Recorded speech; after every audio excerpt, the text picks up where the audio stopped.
అండి. ఈరోజు ఒక ఫేమస్ టెంపుల్ని చూద్దామా. అది ఏంటంటే శ్రీ సుబ్రహ్మణ్యేశ్వర స్వామి దేవస్థానం మోపిదేవి.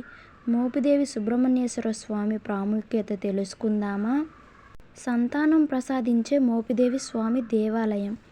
మోపిదేవి సుబ్రహ్మణ్యేశ్వర స్వామి క్షేత్రం ఆంధ్రప్రదేశ్లోని కృష్ణా జిల్లాలో ప్రసిద్ధ పుణ్యక్షేత్రం.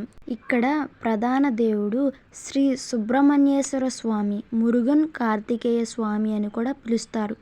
ఈ క్షేత్రం సర్పదోష నివారణకు ప్రసిద్ధి. నాగదోషం మరియు కలసర్ప దోషం ఉన్నవారు ఇక్కడ ప్రత్యేక పూజలు చేస్తారు. సంతానం కోసం కోరుకునే దంపతులు స్వామిని ఆరాధిస్తే ఫలితం పొందుతారని నమ్మకం ఉంది. పురాణం ప్రకారం కార్తికేయ స్వామి ఇక్కడ శివారాధన చేసినట్టు చెబుతారు. ఈ దేవాలయం శ్రీశైలంకు తూర్పు ద్వారం అని కూడా పిలుస్తారు. మోపిదేవి స్వామి యొక్క విగ్రహం స్వయంభుగా పుట్టిందని విశ్వాసం ఉంది. క్షేత్రానికి చేరుకునే భక్తులు కొబ్బరికాయలు మరియు పాలు సమర్పిస్తే శుభ ఫలితాలు లభిస్తాయని నమ్మకం ఉంది.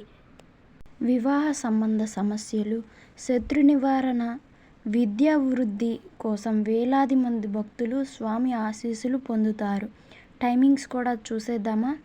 ఉదయం 5:30 నుంచి 1 గంట వరకు అండి. మళ్ళీ సాయంత్రం 4:30 నుండి 8 వరకు. రావాల్సిన వాళ్ళు ఉంటే తప్పకుండా ఈ టెంపుల్కి అయితే వెళ్ళండి. మీ కోరికలు నెరవేర్చుకోండి. చాలా అంటే చాలా మంచి జరుగుతుంది. ఒకసారి వెళ్ళారు అంటే మళ్ళీ మళ్ళీ వెళ్ళాలనిపిస్తుంది ఈ టెంపుల్కి. చాలా అంటే చాలా బాగుంటుందండి. Thank you.